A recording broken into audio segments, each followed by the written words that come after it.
Well, I love this unit because it has some of my favorite readings for this course. We're still talking about culture and identity and how literature informs those for us, how it talks to us about ourselves, about who we are, and about what our culture is like. So what we have, I think you're probably getting pretty used to the course by now. There's always some videos. I think you're going to enjoy this Killing Us Softly one. You might not see its point until I get into this for seconds. It's about 5 minutes long, and it's about body image, all right? And sometimes when I teach literature, I talk a lot about this depending on the course.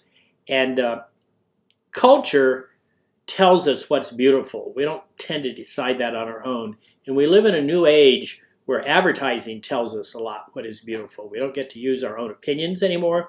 And you need to look way, way back at history and look at the Greeks. They really admired large-bodied women, all right? You look at the Mayan Indians, all the earth goddesses have wide, wide hips because it's about childbearing. And up until recently, you had Marilyn Monroe, who was considered extremely beautiful, and she's a very large woman, voluptuous.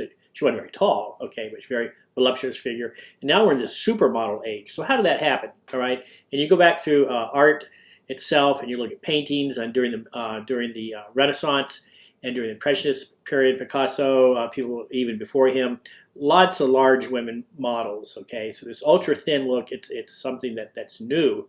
All right. So culture informs us. All right. So I just want you to think about that as you read the material that I presented here.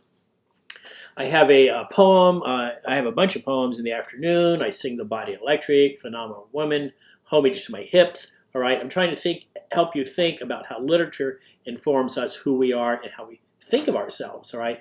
And also the same way with racism. We have theme for English B. We have a play, A Raisin in the Sun. It's an African-American play.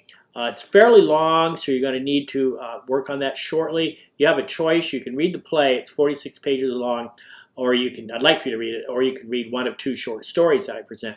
Both of these short stories are by Annie Proulx, tremendous writer. She writes a lot of Westerns, actually, okay? But they're not the typical kind of a Western. They're more this nitty-gritty farming style, rancher style Western that kind of exposes life for what it is in the West, okay? So the first short story is Brokeback Mountain. I'm sure most of you are familiar with that.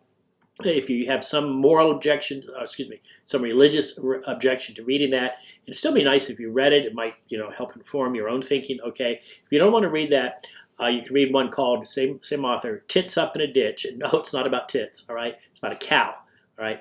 And it's a wonderful story. Any of you who are veterans, right, or have a family member who's a veteran, you'll really, really, really want to read that short story, okay? So as usual, you have an essay this week. Let's take a look at what the essay exactly is. I'm asking you, as usual, to draw together themes.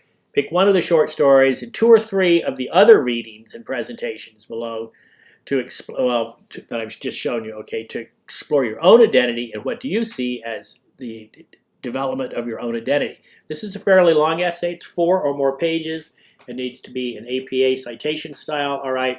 And I need for you to think about the readings. I need for you to draw the readings into your own thinking, into your own essay, and talk about how your own identity, when you talk about your identity, and how it's formed and how it's reflected by your culture and how it's also reflected in or about these readings, okay? I'm asking you to use critical thinking, draw together the literature in a personal kind of way, show me the literature, show me good quotes, show me that you've incorporated the literature into your own thinking.